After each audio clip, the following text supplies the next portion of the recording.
Turn on, tune in, and do it fast. It's time for the Evercast.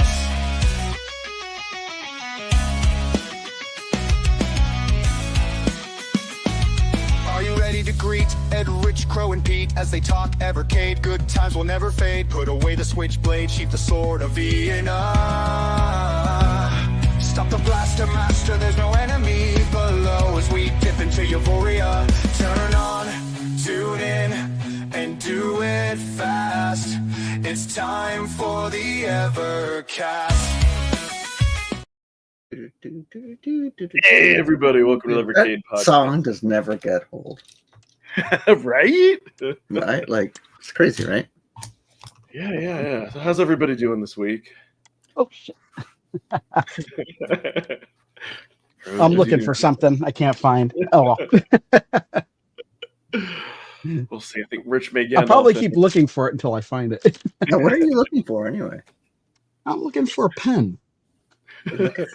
You're not looking Magic for pen. You are looking for a pen. I am looking for a pen. I have a pen. A very specific pen.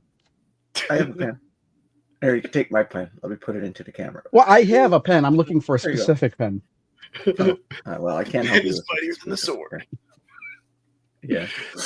Hope everyone's had a great week. I can't believe it's here in the U.S. The Thanksgiving is around the corner next week. Yeah, that's next week, right? Yes. Yep. Wow. That's man. Christmas is just around the corner. Yeah. That's awesome. Oh, I always take U.S. Thanksgiving Thursday off, and just for watch football. Maybe I'll do that again this year. Nice. Yeah. Yep. Next week will be a short 3-day work week, so excited about that. Does normally you guys some people take the full week off, right? As just a holiday?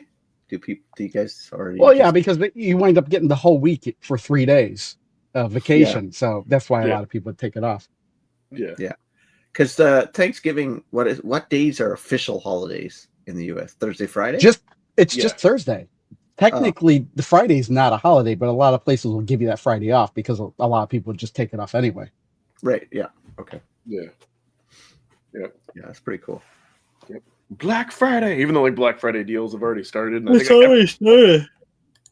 I know, right? I think I already bought all my Black Friday deals. I don't think I'm not really looking for any. I actually bought a new phone Black Friday deal because it's like, oh, okay, $600 off. I'll buy it.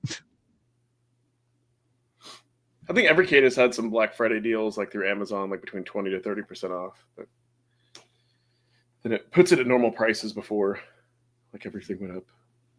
But yeah, who do we have in the chat here today? Let's see if Rich pops in or not. What do we got? Got Crypto Coffee, got Rasta, I got some regulars. Who else do we have? I can scroll down. Got Retrocade Camp.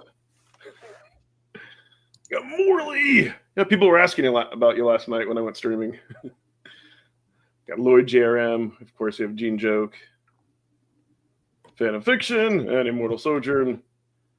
Cool. Chat is just booming with people. But yeah, no, I listened to Retro Titan. Actually, one of the first times I listened to the Retro Titans podcast. Wait, you hadn't listened to them before? No, I don't think I've ever heard of them. I have to check them out. I listened to it yesterday while I was what was I doing? Getting rid of leaves all over the place. He's like the flashlight. Oh my god.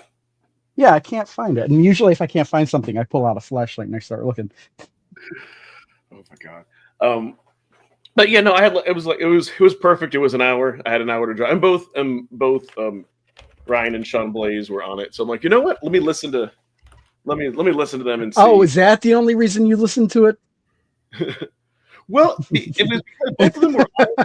Well, I was interested for one reason, because I know we had them on and we pretty much got asked them questions, but they were taking community questions. So that's what kind of got me curious. I'm subscribed to the podcast, so I always listen to it. Yeah. Since episode 1.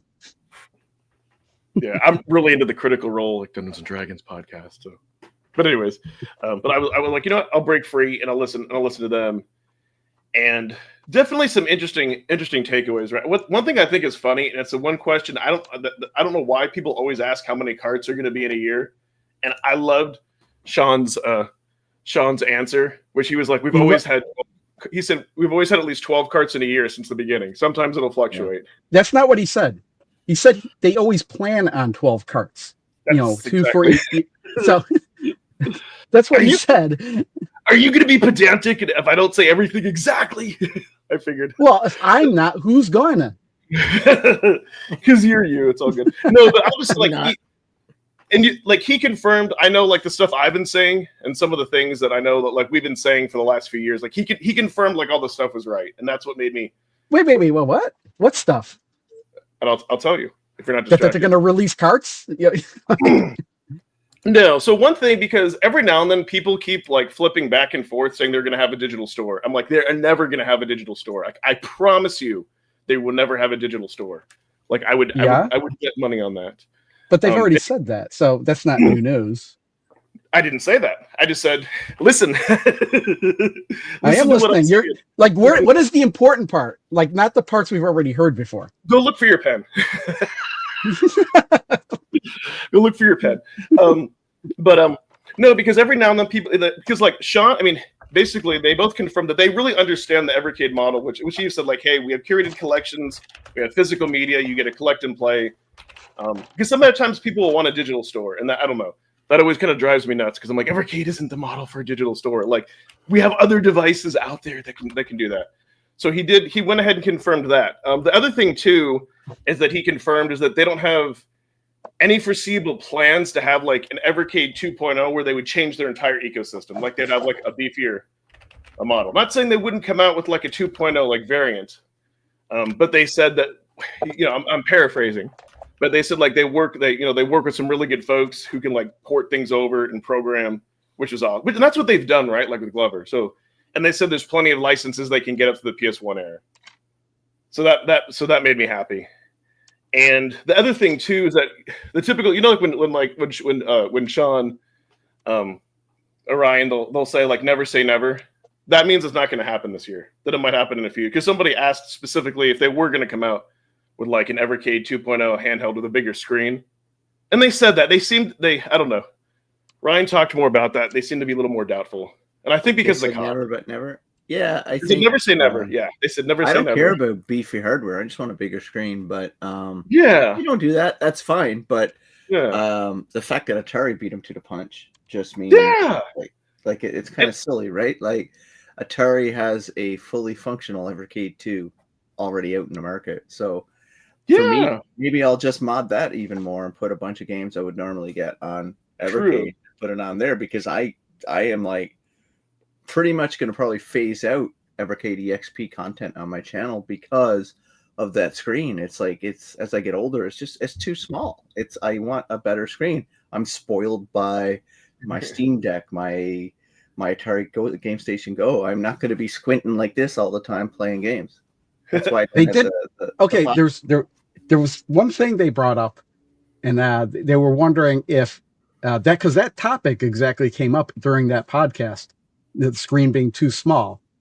So they were like, well, I wonder if the solution might be to, get one of those magnifying glass things, that the old Game Boys used to have. I don't know how effective they ever were, but because that's just as effective as that grip for Tate.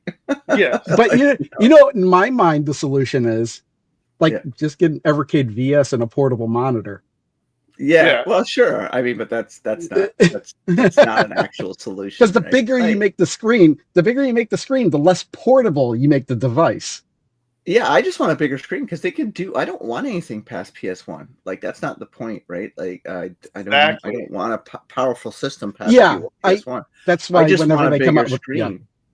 And for my point of view is I'll always love Evercade. It's just I'll be on this podcast, but I'll be playing all my games on the EXP because it's less and less now. I'm taking my EXP with me because my Steam Deck and my Xbox Ally X is coming with me because Yeah, you know, exactly. Because you could, if you really wanted to, you could just, if you just wanted to play those games, you could just put those games on those devices and play them. Yeah, exactly, right. But I love my EXP, right? Yeah. My VS, because it's awesome. Unless this is the one time where he said never say never to throw us off, and he Yeah, and they really I doubt I they're was going to doing bring it. that up too. It's like you don't believe anything anybody ever says, because Yeah.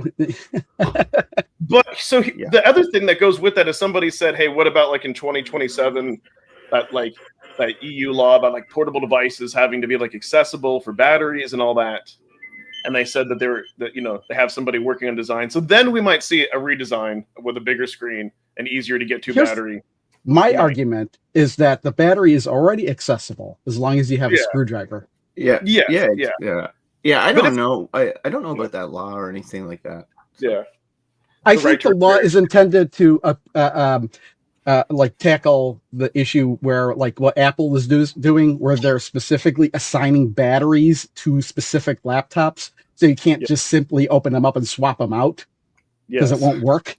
That's because it doesn't have the right digital ID or something. So Yes. that's what that's supposed to tackle. I really don't think That's what I hooked up again. That's I going to be really my don't think new it's like, Evercade. everything's got to, Cool. everything has to be running on replaceable batteries. We can swap in Yeah. and out very easily. I think that, what there is to me is replaceable because somebody can open up and replace the battery. I've done it. You can do it. Yeah. So I think I the don't law know what the specifics of the law is. So it has to be easier because like if you try to do the OG one, it's a pain in the ass. It's like, yes, it's possible, but so who knows? So I kind of, that's what I kind of gleaned. They didn't seem to be as interested in coming out with like a newer kind of model, but I wouldn't be surprised if we see more. Maybe we'll see more of a special editions. But I'm glad though that I thought it was interesting that Ryan said that the Super Pocket was based off of, like the Game Boy Pocket, and that he said that the screen itself is bigger. But at least I'm glad he recognized that the resolution, is smaller on that, so it is more difficult to see than like a Game Boy. Yeah, no, it's just I think it's great for if they're trying to appeal to younger audiences with better eyesight. I mean, it's fine. Yes, yeah. Like I said, I hooked up my my Alpha, and that's where I'm playing most of my games. If I'm not on my couch with the Versus, I'm actually playing here at my desk. So trying to get more use out of it. My EXP is kind of it's just a pain in the ass right now, and it's no fault of Blaze. It's just when you get older, you're spoiled. You want better, more comfortable stuff. Yes. And then did we know that both like 2026 and 20, because he said and 2027, like the carts were done, like the next 2 years. Yeah, he said they were all planned out. Okay. Yeah. Oh yeah. Oh, that's cool. Yeah. I mean, that's business. Yes. I get attacked by words. But yeah, because he specifically said that like if somebody makes a new, like, cause somebody asked about the developer program, which I'm glad Sean answered this perfectly, because they were basically wondering why couldn't people just like put out content like on Steam, which I kind of thought was hilarious. And Sean had to address it's a physical platform. There's a lot of things out there that like we're kind of like crap, or that just kind of like pass They control through, like, and then he said we can't put every single game, or someone does come out like has like a cool indie game, we just can't release it because we have the other stuff. We have the other licenses planned. Well, and they like Nintendo, interesting. They control. Interesting. I'd recommend everyone like listen to that. And through screens. So the funny thing is, like, for the Desert Island, I was like, spoiler, but for like they asked like for like the Desert Island, what would you bring like for a system? And of course, Ryan said the VS. How could he answer anything other than that? He'd probably get fired if he did. What did he say? What did he say you bring? Like what game console would you, if you were stranded on a desert island, would you bring? And he's like, well, assuming I have a TV, I'd bring the Evercade VS. Yes, yeah. How could he honestly answer if it wasn't the Evercade? Yeah. I bring the one that has the best battery usage. Like, because you wouldn't have to worry about that. Yeah, you do have electricity, so you could plug it in. You could plug it in. Oh, okay. Well, I'd probably take my Steam Deck or Xbox LEX, because do I have internet? It had to be an Evercade system, but yeah. I don't know. I don't know if anybody's ever asked that question, if they had internet or not on that. I'd probably take the Alpha, just because it's a bit of a shelter too, so I'd be able to build stuff around it. It'd be a good base for stuff. Yeah. And because they asked him like what carts, and then Ryan said like there's a cart that's coming out that's not released that he would bring with him. Oh And yeah, that was a cheap answer because he's like, oh, Yeah. what cart would you bring? And he's like, well, I can't answer that because it's a cart that's not released yet. Yeah. Yeah. See, other thing that I didn't know too that Ryan was like big into playing DOS because he was saying like Duke Nukem was like his favorite Evercade cart. So I'm like, okay. Yeah, his answer for every question was Duke Nukem. Yeah. Yeah. And then Sean said like he loved Activision. So I'm like, oh, okay, you guys do love stuff outside of like C64 and like European computer systems. So that I wasn't sure.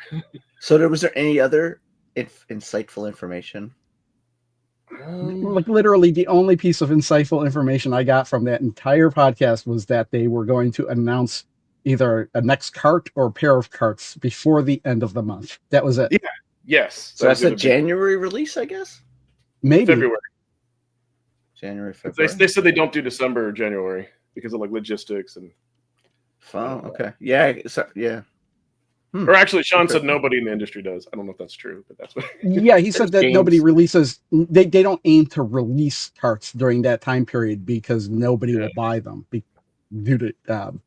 Which I don't like. It must be true. I don't know. In my mind, I'm thinking, well, people get gift cards, you know. Yeah, that's what I mean. Like, tend to spend more money in. Like, there's more and more money being spent in January since they like gift cards are kind of the go-to thing for Christmas and holidays and stuff. It all depends, right? I don't know. Yeah, I don't know. I mean, but again, I guess you have to have it out, your product out a little bit ahead of time, just to because if it comes out like the week before Christmas, you're not going to get the word out there enough that people are going to know about it or want it or something, Yeah. He also said logistics. I think it's mainly logistics. Yeah. Retro Titans podcast, like search for them on Spotify or wherever you want to stream. Or I know, like I found out through the Evercade Reddit. Actually, they said that that was actually one of the places they monitor like a lot of activity because someone asked like, what social medias are you on? And all. They said Reddit? Yeah. Well, they said they've been paying a lot of attention to Reddit lately. Yeah. Do they hate themselves that much to go to Reddit? Jesus.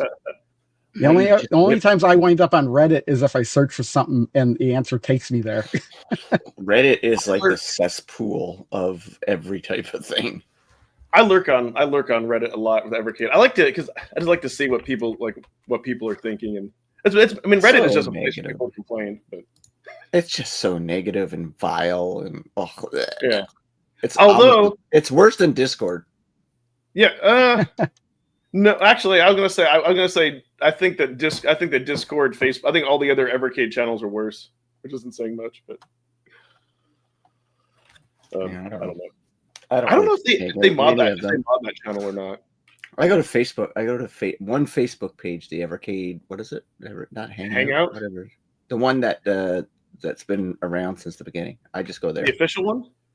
No, not the official one. Nobody goes to the official ones. There was the Hangout of the unofficial one that was like very toxic because they never modded it. Maybe that changed. No, it's the one that. Oh my god! I'll check my groups now. I forgot what. Yeah, there's been a few. Yeah, it's the Evercade Hangout, the one with like 4,000 members. That's the one I've been going to since they started it. That's they do the big bracket challenge and all that kind of stuff. Yeah, that's the one that I don't. Everything is toxic because there's human beings there. But I don't really read that thread. I just look for the cool stuff. Challenges. Somebody just got their Tato or Taito. Yeah. I don't really spend a lot of time on social media, to be honest with you. I think it's brain rot. Oh, yes. No, I used to like link to all that stuff, but then I'm like, no, not anymore. No, Discord, really, I only use for the announcements. That's the only reason I have that app on my phone. I like to, when they post there. I just wait for you guys to say something. So that's how I get my announcements. I like announcements, but I'm mainly in that pics and vids because then I find out content from other people. Yeah, that's pretty cool. But I've been actually too busy playing Evercade games lately. Like I've been playing the collections and trying to get through. My goal is to finish each of the Metal Slugs as they came out. on the Evercade. So I'm going through one now. It's funny because I find with the Metal Slugs on the Evercade, they never did. They're straight port ROMs because they're so badly optimized in some parts, like your frame rate drops and stuff like that. So Oh, I'm yeah, they like, kept Really? it Was it like that on original hardware? I think it might have been. I can't remember on the theater in arcades or not, but I think so. I Yes, think they've it was. always had, Yeah. like there's certain parts where like, oh my god, like in I think it's the third mission, or even at the end of certain missions where they bring vehicles out and that, it's like, oh my god, it's like slows down, but it helps me because Yeah. it's like the lag or the frame rate drop helps you kind of avoid some of the bombs from aerials anyway. The one thing that actually I wish Ryan Blaze would have gone more of the technical part is they keep saying that like the dip switches for Neo Geo are different, even though they're built in MAME. Like, I don't know. I was wondering like what challenges do they have programming around? What emulator are they using? If they're not using MAME, then That's a great question. there's something different Yes. about the dip switches. Yes. And yeah, they would be different because the dip switches weren't on the actual hardware for the Neo Geo MVS. Were they software dip switches? They were in software. At least I think they were. Yeah. I'm not sure. All I know is all the other like RetroArch has it, and like all the other free platform. Yeah, if other platforms have it, then it's literally, I think, just either a skill or a time issue with Evercade. They just ran out of time, or they don't have the skill to make it their own. Probably, like that happens, right? Like it's like I'm in software development, so sometimes it always goes down to time and skill. Yeah.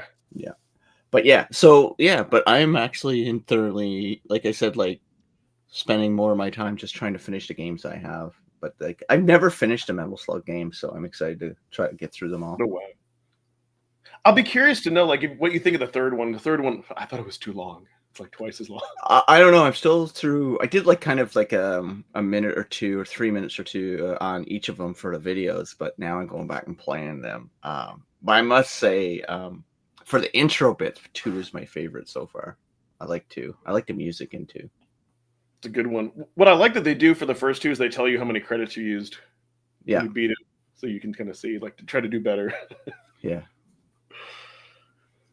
Yeah, I don't know how long they're supposed to be meant to be, but I'm sure if they're arcade games, they're probably meant to be done in 45 minutes to an hour. I'm not sure if that's the limit to those, or if they're longer than that or not. I can tell you the first 2, like, around like 30 minutes, and then like the third one. Yeah. Okay. Yeah.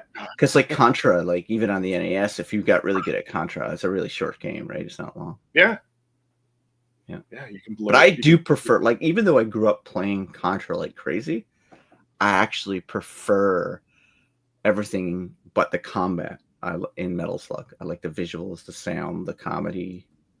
I like that more than Contra, but I like the combat in Contra. I find that it's tighter.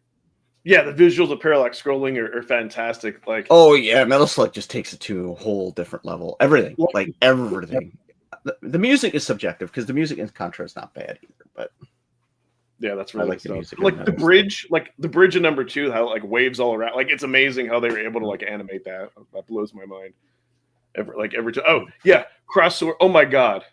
Yeah, it was that such a. Oh, sorry. Go ahead. I was gonna say that game I enjoyed for the first 2 levels. I will tell you that there's like 9 chapters. That's like a 2-hour friggin' game. It's like so grindy, and the assets and the backgrounds and the enemies keep getting reused. Like I hate that game now. You'll have to. I dislike it even more than Magician Lord because of that. Like 2 hours. I was like, oh my god. Dude, I am not a huge fan of Magician Lord. I think it's blinded by a lot of nostalgia. That game. I think it cheats the player. Like from some of the when you drop down a level, you're guaranteed to always get hit there. Like it's like there's certain things on it that cheat the player for money, and everybody's like, "Oh, Magician Lord." I think it's a why D-tier game. Magician Lord was a pack-in game for the Neo Geo AES. Yes. Yeah, I just think it's a D-tier game in my opinion. I think like it does a disservice to a lot of other Neo Geo games in my opinion. But I still Leah, let me know when you play Crosswords more, because like I only played it a little bit, right? Yeah, I haven't played it. I only played a little bit, but I'm just going through. I want to do Metal Slug, right? Because I'm pretty sure this is what I hope, that they do so many carts with Neo Geo that we get all the original set of Metal Slugs. Is there 6? I think 6, I think. Yeah. Yeah. Yeah. Yeah, I There think should we be will. 6. And that would be. I imagine. I think the 2 carts they announced in November is going to be Neo Geo 3 and 4 and 5. Mhm. That would be awesome. That would be Yes. perfect. I'm like, I'll take that. Yeah. More fighting games, please. Gene likes to tease me and say they're going to be like blue carts. I'm like, no. I'm like, they're definitely going to be like one's going to be like Neo Geo. Like I almost like promise. Yeah, I don't know. The blue cart's probably a specky. Definitely a specky one. No, there'll be Amiga ports of Neo Geo games. And Oh, it will be a God. blue card. At least, thank God, and that's why I asked, like, when Sean was on, I asked him that question, like, are you doing like, well, actually, and I got more of an answer than I'm like, are you going to be doing like, Neo Geo Pocket Colors or any other format? And he just said no. He said we're strictly arcade for Neo Geo, strictly arcade. Oh, that's good. I don't mind. Yeah. That. So I'm glad. Yeah. No, As Gene it likes to should be, tease me right? about that. That's as it should be. Like that's Yeah. what their claim to fame is, right? I've got always 2 more. wanted to get a Neo Geo CD. I've always just wanted to test, but I get scared away with it with loading times apparently, and they Well, load mid gameplay. Oh, I Yes. had one. You need the CDZ, which it has a faster loading disk drive. Yeah, but Yeah. I'm not Yeah. It's interested in it better. anymore. Just watch. I forget who did like a YouTube video. Actually, if you get one, just get it like modified with like an SD card slot, and then you have like instant loading, and you can play all the games. But those have gotten expensive though. Those are like a couple $100s or more now. Like God, remember those were like $50 and nobody wanted them. But oh well. Yeah. Oh well. It just depends if you want to play. But I mean, plus you already have like the Poly Mega, so if like you want to play original Neo Geo CDs, anyways, Yeah. you can. I Just, have. Do I have any Neo Geo CDs? I'm not sure. Oh, there is one thing that shut like that. I could have like, and I don't know if Sean said this on purpose, but he's like on another podcast. I talked about like Activision Space Shuttle. He talked about it here with us, but he wouldn't say Evercast. How do you know he didn't talk about it with somebody else? No, I know that was a reference to us because like that was a reference to us, but he wouldn't say Evercast. But how do you know it was a reference to us? Because Rich talked with him in depth about like Space Shuttle, and he's like, yeah, he's like, he said like, yeah, that was a game growing up. I love that game, and all that. They don't like our podcast. That's okay. Yeah, I don't care. Like I know. I just wish you would have just said Evercast. No, we just don't. This is the only podcast, Evercast podcast, that don't blow smoke up their ass all the time. That's True. just life. Like I have no disrespect to any other podcast. Like this is probably the that kind of was disrespecting all the other podcasts. Oh, okay. Well, whatever. But it's true. Why did you usually say on Evercast? Like the name's not hard to remember. Like I know because we talked to them about that. I was like, hey, I remember you talking about Space. That's the only reason that's on the Activision collection because he wanted it to be. I don't think that was on like other ones that I've seen because it's an insane game where you need like the 50-page manual and all that other stuff. But it's true. We just don't. We say what we say and we say what we mean. Whether anybody like I think is probably predominantly positive. But like it is what it is, right? Like Jesus, it's not like we're getting stuff for free. We buy it, so we have an opinion. We're not malicious or mean, but I mean, some people, I think at the end of the day, that's life. Move on, and I don't care. Maybe he was at the pub too long that day. Ah, man, there's never too long at the pub, Immortal. I don't know why Space Shuttle is such a big game for people. It is what it is. It's not a top tier Activision game, that's for sure. No, I just look at it as a waste of a slot that we could have got something else. But whatever, we'll get 2 more collections. Yeah, you're probably right with that. For me, I'm like that's not a game I really want. But Activision Collection, speaking of that, that's shipped. I got my shipping notification for Activision. I don't Fun Stock. And my Llama stuff shipped 2 days ago. Both of them have shipped 2 days ago. I actually think I got some sort of notification about that, and I was like, "Oh crap, I'm getting 3 more." That's okay. Don't worry about it, man. You're going to be fine. I'm still no close. I'm probably not even going to get back to Evercade till next Yeah, mid next year. Yeah. Well, I know I'm gonna have one video left. It's going to be the Activision collection for sure. I'll do that one. Then I can finally change. Well, I can't change this background until I get Frostbite. Right? Okay, good. Yeah. My order wasn't canceled from. This will probably be Your the last order time. has been shipped. Mm-hmm. It says arriving Monday, November 24th. Ah. See, I should have just gotten from Songbird, but I had like a $10 credit with VGA, and it was a lot cheaper. Carts. I ordered from Castlemania. Yeah, that'll probably be the last time I get from Video Games Plus because they're cheaper, but they're slow. So, damn it. I guess you get what you pay for. Ooh. Yeah. Yeah. Yeah, mine's coming from England, so it'll be here in a couple weeks, I'm sure. It takes a little bit of a long time to come. Yeah. But yeah, I got it 2 days ago saying that it had been shipped, so that's good. Sean is a good guy. Pete had such a when he was on Evercast. Sorry. Sean. I think that's what I think it's a Thunder Force, man. Yeah. Yeah, nobody says they're not good guys. Like, you don't know. I have I know them outside of this Evercast. At least for me, the thing that I liked is they confirmed that they like really understand. They obviously really understand their model and at least what they're doing. And I hope like nobody like I cringe every time somebody says like Atari or someone else should buy them out. Because I think if somebody else bought them out, it would be the death of that company. Oh yeah, no. Andrew's never selling the company. Yeah. Like if he does, it's going to be when he wants to retire. Like Andrew owns the company, right? So yes, yeah. I'm like, yeah, can we just have one device that has carts that is like, you know. Yeah, Andrew just loves it too much. Like him, and like there's no way he's going to sell it. Well, that's good. Yeah, it's the only thing I don't want them to do. They can do whatever. I mean, nothing's. I don't think everything. It's like you come with a certain dollar amount, but I don't know if Evercade's a good fit for Atari. Atari has great relationship with My Arcade and stuff like that, right? So yeah, I must say, like that Atari Game Station Go, it's pretty decent for the price you pay for it. Is a pretty decent piece of hardware, and they just updated it too and added a bunch of new stuff to it. So it's pretty cool. And then again, though, I'm only playing Atari games on it. I'm not playing anything else on it. A lot of people modded it and put different games on it, like different platforms. I've not done that. Yeah, you can do that. That's weird to me, though. Like, if I'm going to get an Atari device, it's going to be Atari focused. And if I wanted to do that, I would just use a different device and customize it.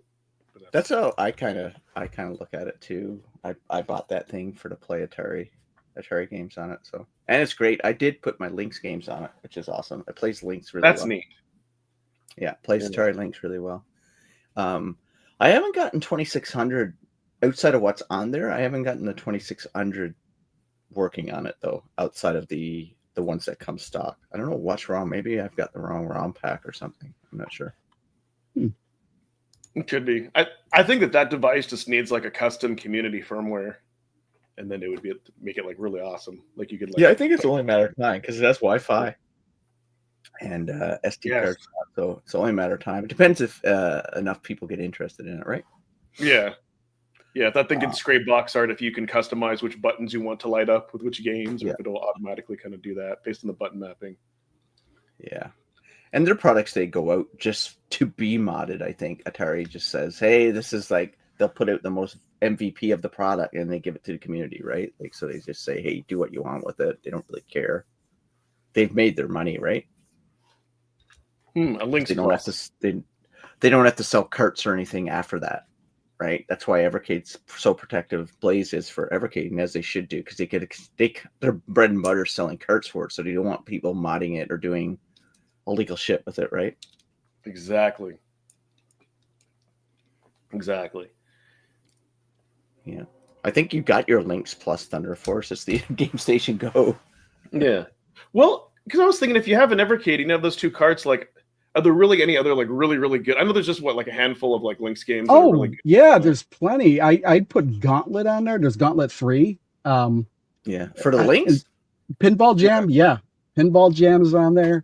Let me look. I don't know. I have a whole like I'd have to look at my Lynx collection. Yeah. There's plenty of games that are not on those collections that are good. You know what my favorite part about this system is? It has a physical on-off switch. It's not a button.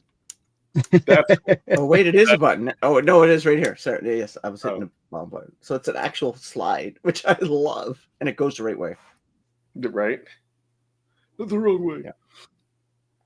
Yeah, Lynx Plus, I don't know, would be interesting. Atari would have to decide if they want to make like Lynx carts, because that system is like really rare to try to find like that stuff in the wild. I don't know, unless they do like one that just doesn't have a cart slot. Well, here's the thing, though. It's funny because I don't think it's that hard to find. In fact, when you do find them, they're not expensive at all. I was buying box games for like $5, $10. Like 20 years ago, but not now.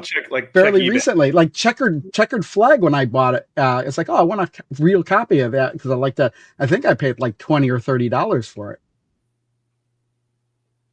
Really? Some game, I know lose some games, but then like Lynx had some good games, but it's like there's also like a lot of bad games on that system too. Well, that's every console. There's no console that has nothing but good games. But more, well, I don't know. I'll agree to disagree, but like, I know that Gauntlet.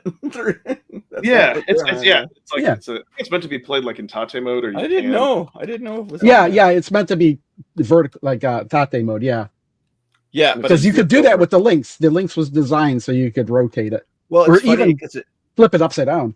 It boots in Tate mode, but then instead of you press select or start, it goes to horizontal mode. No, I was really hoping that the Mod Retro would have released any other console than like an N64. Like maybe they would have done like a Game Gear or some other like handheld FPGA, but they didn't. I don't have any audio though. That sucks. Which is sad because I don't know if you all of it like explored trying to get. Oh, that's right. Yeah, that's right. Pete, you have or had like a modded Game Gear. They're like between like $300 and $400. I do. It's right behind me. It's modded with a new screen, and I did the USB-C rechargeable battery mod myself because it's solderless. Yeah, I did it. I did that myself. Which is pretty cool. But yeah, no, I love you know me. I love handhelds, right? That's why I'm so passionate about.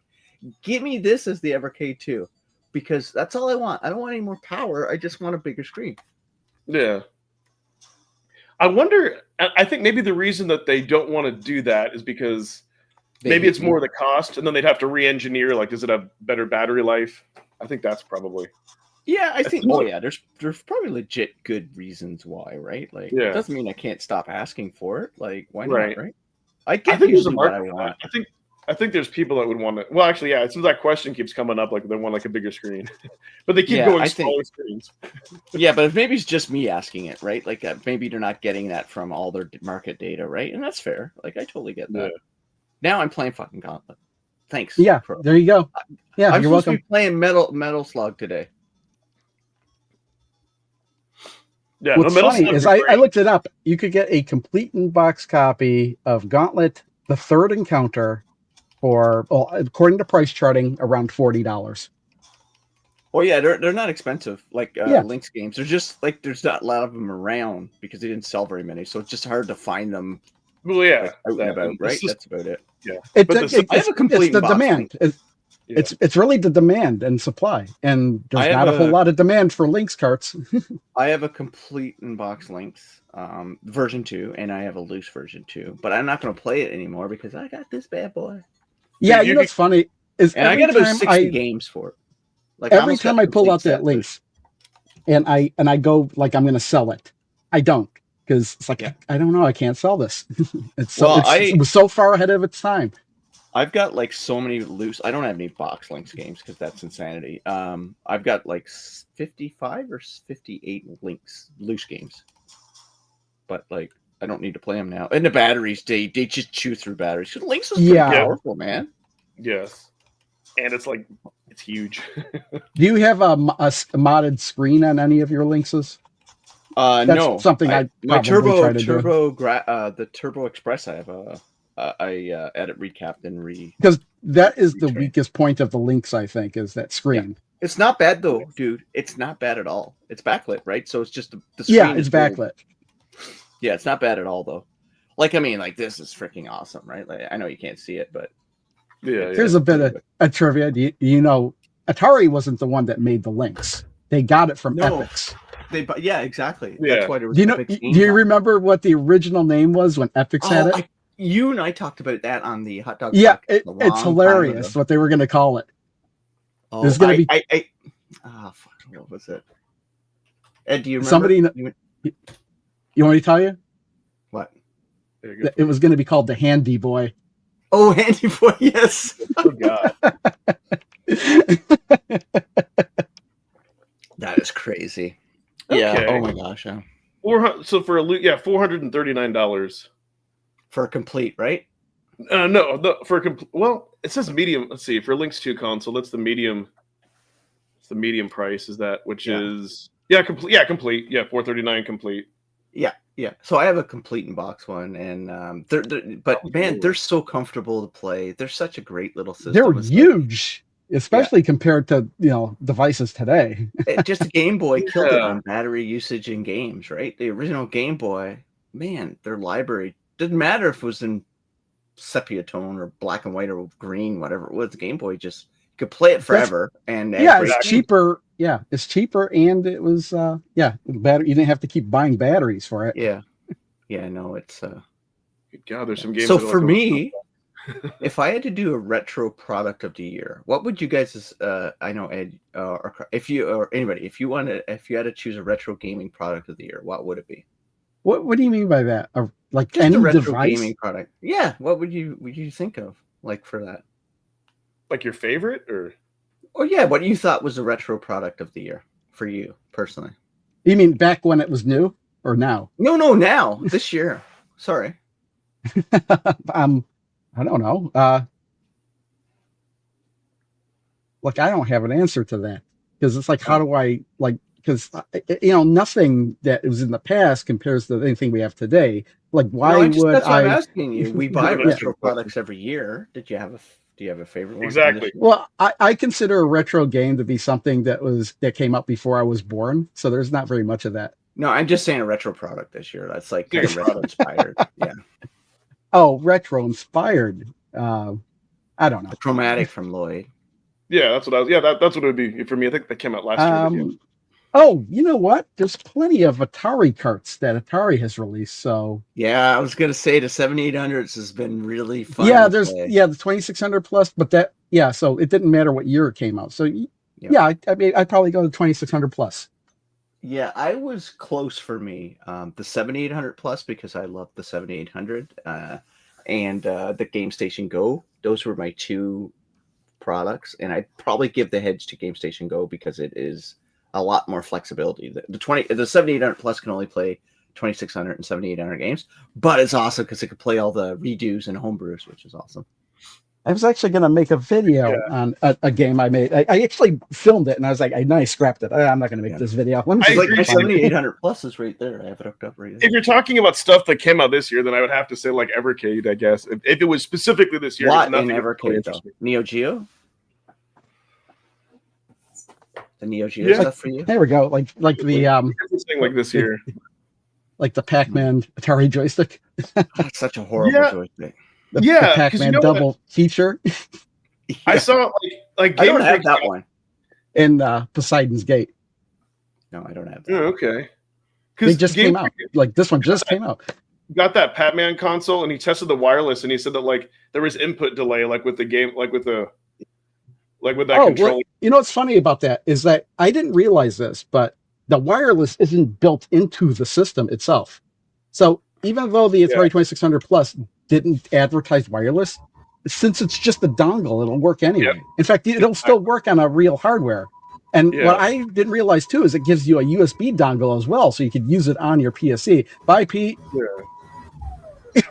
He's raising his desk. Yeah, he did something in that was fine. So I don't know. This my issue with something like the 2600. I wish that should have been FPGA. I don't know. I think so too. But Ed, like, it doesn't really matter, man. Like FPGA versus software. Like we play so many emulated games. I'll tell you why. I'll tell you. Okay, I want to know why. And me and Ed are probably in agreement.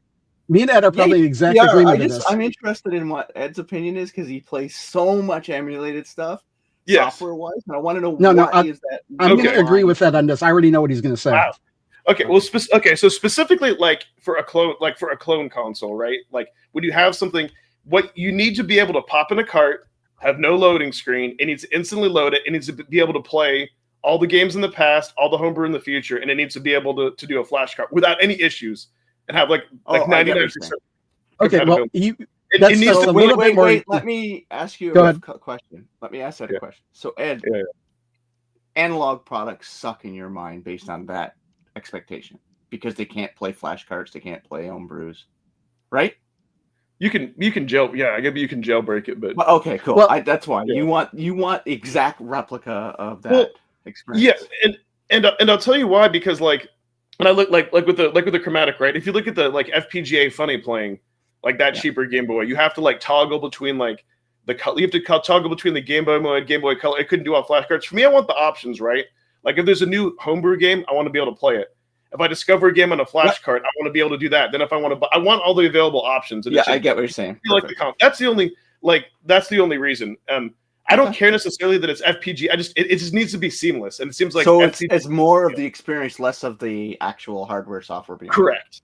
Okay. Yeah, actually, mine is just a not so complicated issue. It's just the fact that when you plug a cartridge in, it has to load up. Whereas on the real hardware, it would just appear on the screen. Exactly right. Yeah. Okay. Yes, and Atari you can load on potato. But that's why I like the Polymega, because that's designed to emulate many different things. It does it well. And it's made as a backup for you. It's made for people to back up their collection.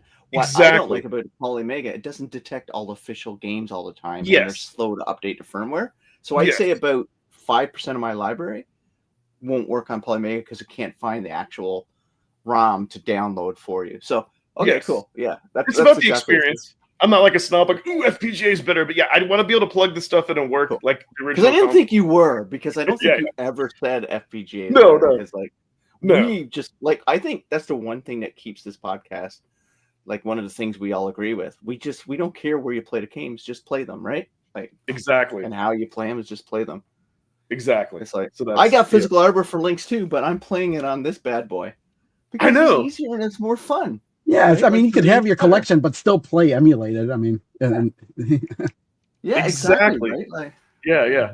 No, it's funny because you have like a bigger screen, you have like the different controls, and if you want to play something outside of Lynx, you can. You don't have to. Yeah, you've got options. Yeah. That's you've got options. Yeah, 100%.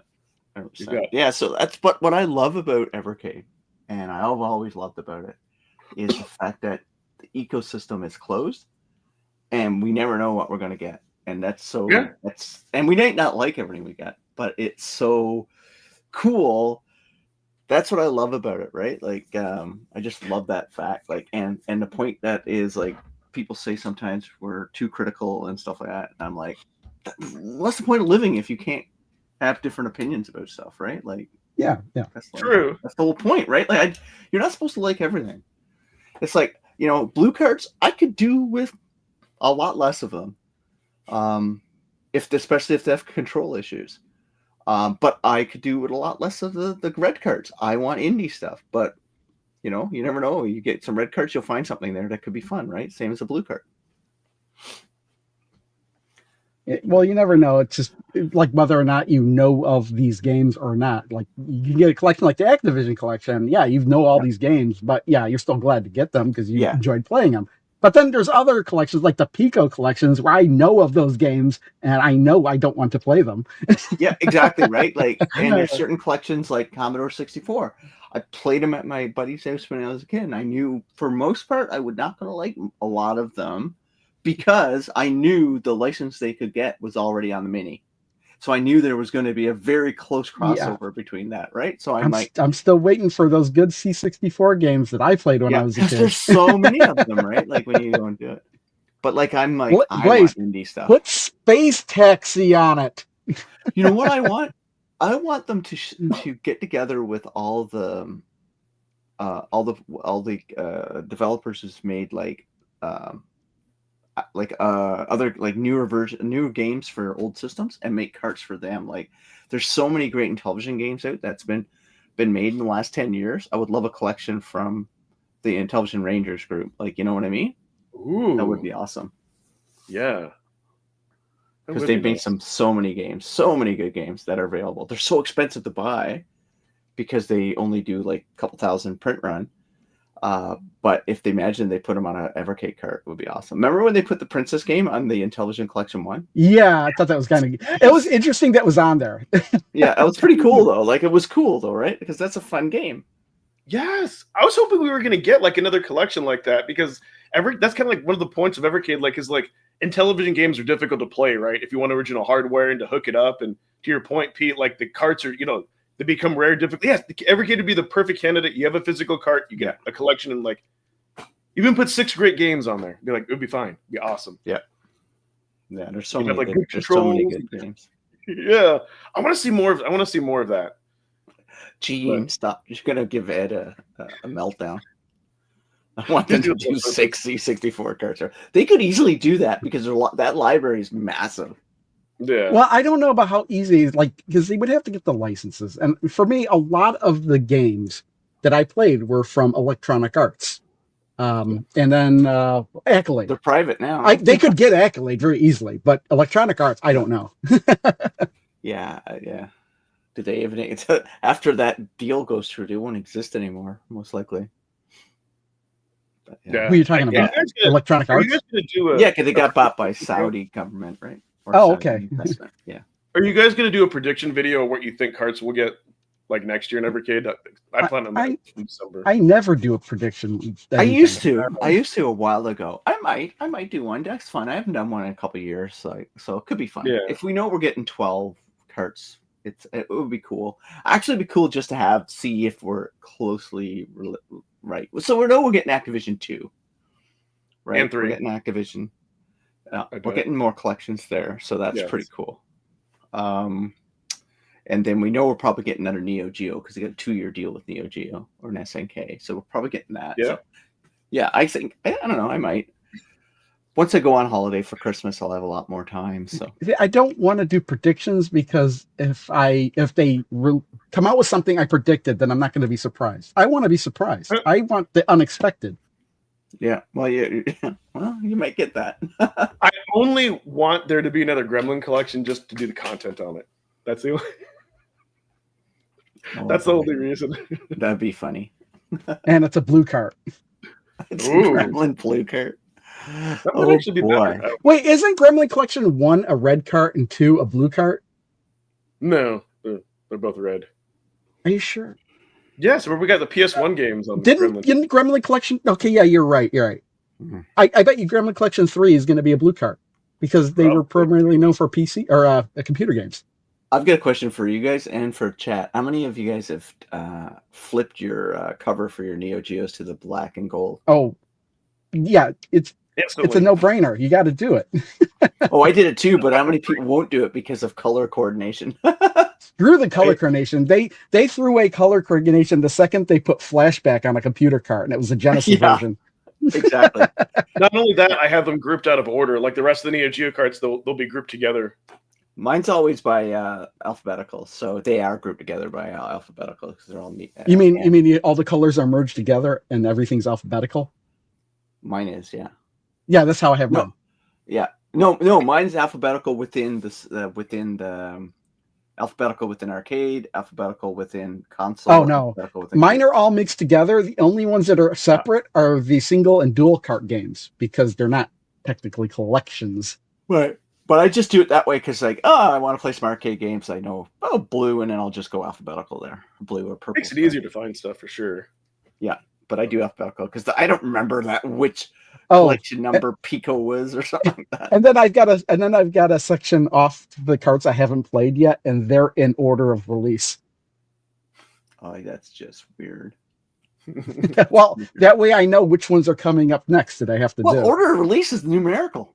It's written on the cart. True. 1 through 60. No, it's not because there's different colors. Like there could have been like a red cart. I get what you're saying. Cart. Yes, because there was a number 7 on blue. It's easy to go numerically, but then where did that number 8 blue cart fit into there? I don't understand the benefit of doing that for you, Crow. Like, what's the actual benefit in real life? So I don't have to look up which one I need to do next. Oh, I know for your video creation. Yes. Oh, right. When I need to play them, yeah. Anymore. It's not like What? you create videos anymore. Oh, I'm working on a video right now, but here's the thing. I have to make 5 Zaccaria pinball videos because they released 14 tables in the last Yeah. month. Yeah, well, that's on you, buddy. Yeah, That's what I no, was it's on gonna me. Well, they gave me the stuff for free, and they keep Okay. asking, when's your video coming out? Hey, when you take free stuff, yeah. Hey, this is Immortal's right. They lost color coordination when the reds all are not the same shade of red. You're But yeah, if you make them black, then yeah, it's funny because black is kind of appropriate in a case because those Neo Geo games can be considered arcade and console because it was both. Even though they are probably the MVS versions with the insert coin and whatever, but and they're not. Now that way they're black and they keep them separate from both the red and the and they're not purple. really red. I think they're more burgundy, wine color, red, burgundy red. They're not really red. Some of them, 50 Shades of Red. Yeah, exactly. Yeah. Okay, Yeah, reddish. I think I have to make room, and I think I can just have these like blue carts go. Just need to build the shelf. Be like Mr. Roper. Time to build the shelf. Maybe, but I don't know though. These blue carts don't get much play. Maybe. Sell them on eBay. Make a fortune when you get vaulted. Yeah. Yeah, that's pretty cool. I thought about that. I thought about that, but I saw one of my local game stores. I was there, and they had a couple of Evercade carts, and both of I think it might have been Technos or might have been one of them. I can't remember now, but they were like $179 Canadian. Really?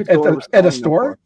The only time I've never seen Evercade carts in a store. I've seen them at like expos and stuff. People they're at 3 stores here in town that have them.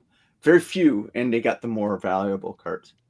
Yeah, but I just thought, I was it Technos? No, maybe it wasn't. It was I forget which one it was, but it was expensive, and the price is pretty accurate to what they would go for on eBay for Canadian. So, or what they sold on eBay for. I've just laughed when I walked by it. I'm like, yeah, I paid $20 for that card. Right? They're like, we know what we have. Well, they'll be hanging on to that for a while. Oh yeah, I mean, obviously, a store would have to know what they have, and they're going to look it up and be like, "Oh, this is going for this price. That's what I'm going to put on the sticker." Yeah, exactly right. Not like that Play and Trade where they put a $5 sticker on a complete in-box copy of Mighty Final Fight for the NES. Oh, jeez, yeah. Which I then sold for like, I can't remember if it was like $400 or $800. Yeah. Oh, it looks like David's picking up a Steam machine. Oh yeah, you mean the half Xbox?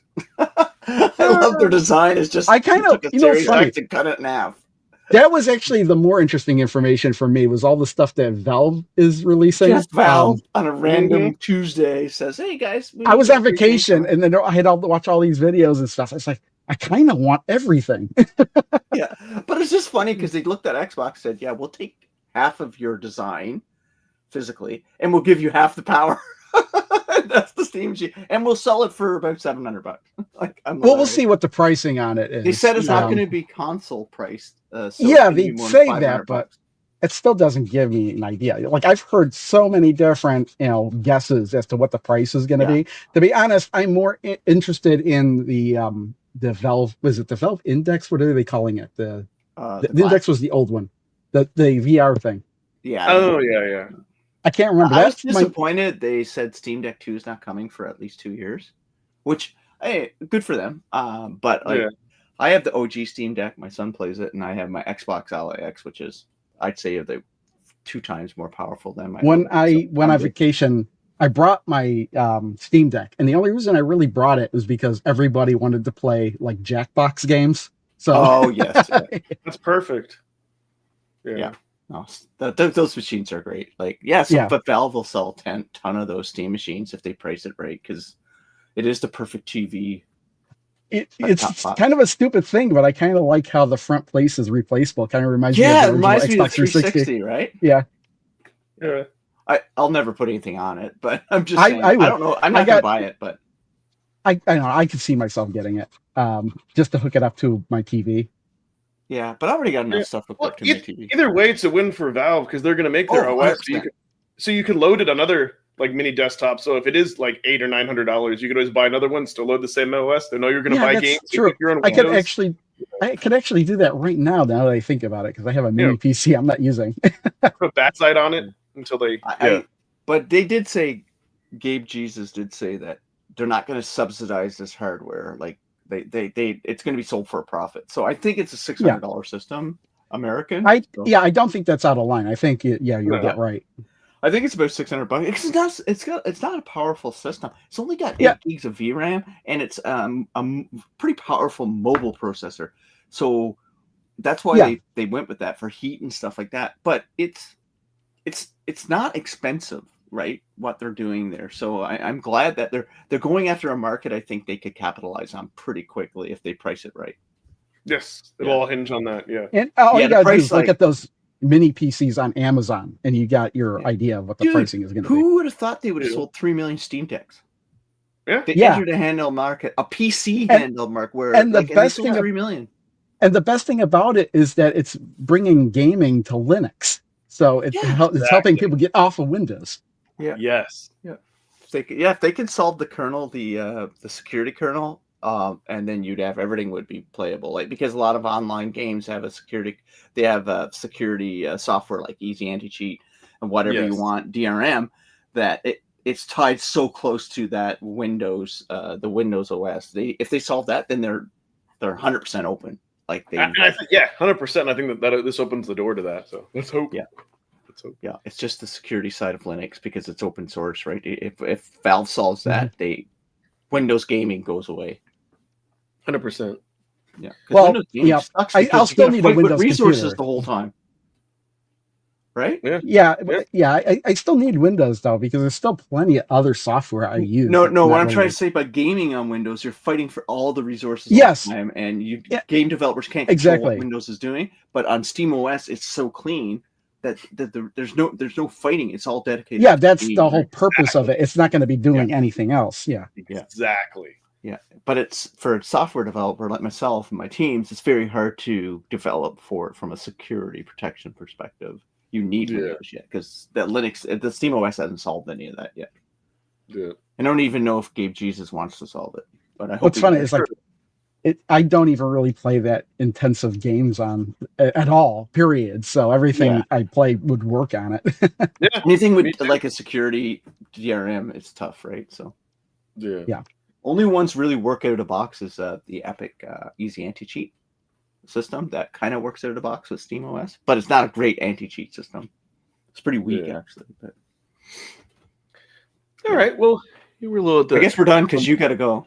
Yeah. I'll say So we're at the hour mark here and whatnot. And what do you guys want to plug real quick? This has been a lot of fun. I'll have a video coming out soon. I hope to finish it today or tomorrow. But Devil Riders Deluxe. I'll have a video out for that, and then I got to work on 4 more DLC videos for Zachary Pinball, and then maybe I'll get back to Legacy of Kain. Yeah, I got a video coming out. I just don't know when, but it'll be coming out. There'll be videos coming out. Yeah, I just don't know when. Nice. Yeah. And I'll be streaming tonight, and I don't know, something Evercade related tomorrow since I don't have my cards, but that's very cool. That's it. So all right, well, bye everyone. Boogie out of here. Thanks, everyone. And we'll see you next time. Bye, guys. Bye.